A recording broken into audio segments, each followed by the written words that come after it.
नारे रिसालत फैज़ान सरकार सुल्तानी काज़ी ज़िला वैशाली। अस्सलामु अलैकुम व रहमतुल्लाहि व बरकातुहू। नहमदुहु व नसल्ली अला रसूलिहिल करीम। अम्मा बाद। क़ाल नबी सल्लल्लाहु तआला अलैहि वसल्लम तलबुल इल्म फरीदा अला कुल्लि मुस्लिमिन व मुस्लिमा। सदक़ रसूलुल्लाह सल्लल्लाहु तआला अलैहि वसल्लम। दुरूद शरीफ पढ़ें। अल्लाहुम्मा सल्लि अला सय्यदिना व शफीइना व मौलाना मुहम्मदिन बारिक वसल्लिम सलातन व सलामन अलैका या रसूलल्लाह बारिक वसल्लिम सलातन व सलामन अलैका या हबीबल्लाह। हज़रात, आज का ये इजलास मदरसा इस्माइलिया नवीनिया बीरपुर सिंघाया के ज़ेर तमाम कई सालों के बाद ये इजलास बनाम सरकार मदीना कॉन्फ्रेंस मुनक़िद हुआ है। दुआ है कि अल्लाह ताला इस जलसे को कबूल फरमाए और अल्लाह पाक हम सब लोगों की हाजिरी मंजूर फरमाए और इस जलसे को कफ़ारे सय्याद और ज़रिए निजात बनाए।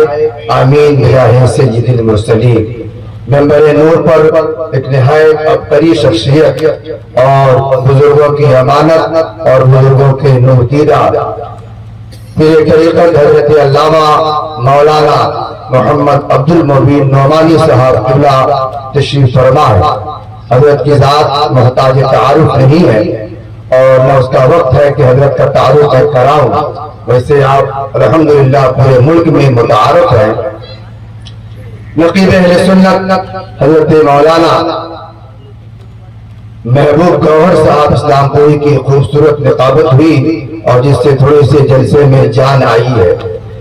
जनाब अब्दुल्ला साहब इमामी की खूबसूरत निकाबत अब तक आपको यहाँ लेकर पहुँचाई है।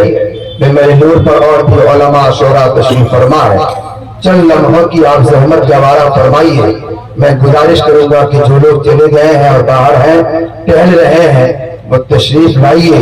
ये जलसा किसी गांव और महल्ले का जलसा नहीं है, ये किनारे का जलसा है, मदरसे का जलसा है। और सच पूछिए तो मदरसा किसी गांव का नहीं होता, मदरसा पूरे इलाके का होता है, सारे लोगों का होता है। इस एतबार से ये जलसा किसी एक गांव का नहीं बल्कि सारे इलाके का है और सब लोगों का है। जो हज़रात बाहर टहलने हैं तशरीफ लाए। मदरसा के दस्तारबंदी का ये जलसा है। हमारे दीन में दुनिया में जितने मज़ाहिब हैं सबसे ज्यादा इस मजहब ने इल्म पर जोर दिया और उसकी अहमियत उजागर की है। सच्चाई यह है कि वो सिर्फ और सिर्फ इस्लाम है।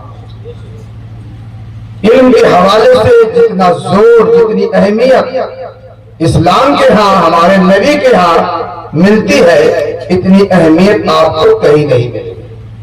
मुख्तलिफ अहादीस में मुतअद्दिद अहादीस में अल्लाह के रसूल सल्लल्लाहु तआला अलैहि वसल्लम ने इल्म की अहमियत बताई।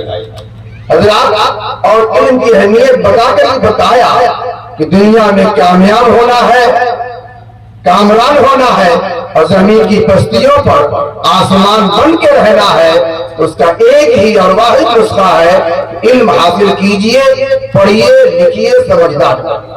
आपको याद होगा आज से 15-20 साल पहले हमारी हुकूमत ने एक कमेटी बनाई थी, सच्चर कमेटी। सच्चर कमेटी के को जो जिम्मेदारी दी गई थी वो ये दी गई थी कि आजादी के बाद जरा मुस्लिम कौम का सर्वे किया जाए कि ये कौम किस तरह आगे बढ़ी है और कितनी पीछे हटी है, इल्मी एतबार से, माशी एतबार से, इक्तिसादी एतबार से, सियासी और समाजी एतबार से इसकी पोजीशन क्या है और ये किस मकाम पे ये कौम खड़ी है। तो जनाब राजेंद्र सिंह सच्चर ने बड़ी मेहनत के बाद रिपोर्ट तैयार की थी और जो रिपोर्ट पार्लियामेंट में पेश हुई थी वो हमारे लिए आंख खोलने के लिए काफी है। उस रिपोर्ट में ये बताया गया था कि इस वक्त ملک کے سارے قوموں میں سب سے جو پچھڑی قوم ہے علمی اعتبار سے، سیاسی اعتبار سے، معاشی اعتبار سے، وہ قوم مسلم ہے رات۔ اور پھر انہوں نے اخیر میں کچھ سفارشات حکومت سے کی تھی۔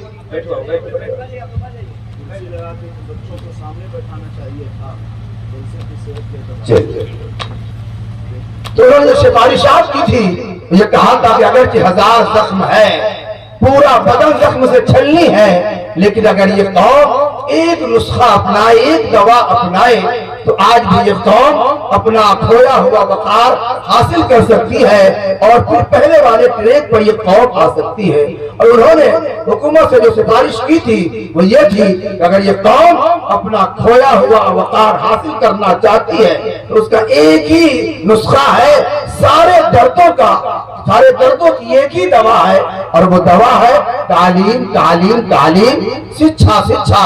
جب میں رپورٹ پڑھ رہا تھا، سن رہا تھا، مجھے بے ساختہ نبی کریم صلی اللہ تعالی علیہ وسلم کی حدیث یاد آ گئی کہ جو نسخہ آج ہماری قوم کی ترقی کے لیے دنیا کے مفکرین دے رہے ہیں، یہ نسخہ میرے پیغمبر نے 1400 سال پہلے دیا تھا کہ میری قوم اگر دنیا میں زندہ رہنا چاہتے ہو اور اس زمین پر چاند سورج بن کر دنیا کی نمائندگی اور دنیا کی رہنمائی اور دنیا کے درمیان روشنی تقسیم کرنا چاہتے ہو، ایک ہی صورت ہے کہ تم پڑھو اور لکھو اور امامت کے منصب پہ فائز ہو جاؤ۔ عزیزو، دوستو اور پیارے بھائیو، اسی سرکار کی تعلیمات سے متاثر ہو کر ہماری قوم آگے بڑھی، اور پھر اندلس میں جو انقلاب برپا ہوا، علم کے جتنے شعبے تھے پیغمبر کی احادیث سے انقلاب حرکت پا کر اور فیض پا کر علم کے سارے شعبوں پر جس قوم کا قبضہ ہوا، وہ قوم کوئی دوسری قوم نہ تھی، وہ قوم مسلم تھی۔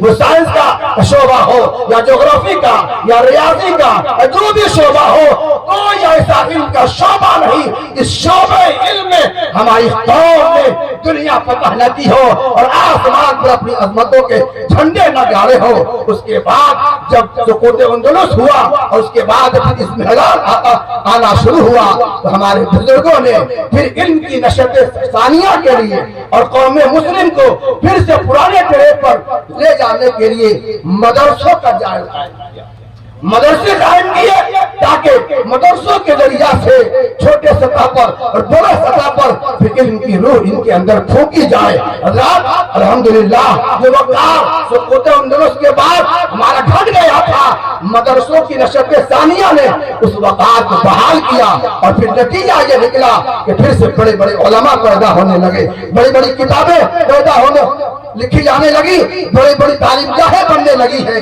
یہاں تک کہ خاص اس ایشیائی ملک میں جب انگریزوں کا قبضہ ہوا اور انہوں نے یہ دیکھا کہ ہر شعبہ میں مسلمان کامیاب ہے، ہر شعبہ میں مولوی مولانا نظر آ رہے ہیں، حکمت ہو مولانا نظر آتے ہیں، طبابت ہو مولانا نظر آتے ہیں، ریاضیات کا شعبہ ہو مولانا نظر آتے ہیں، معاشیات کا شعبہ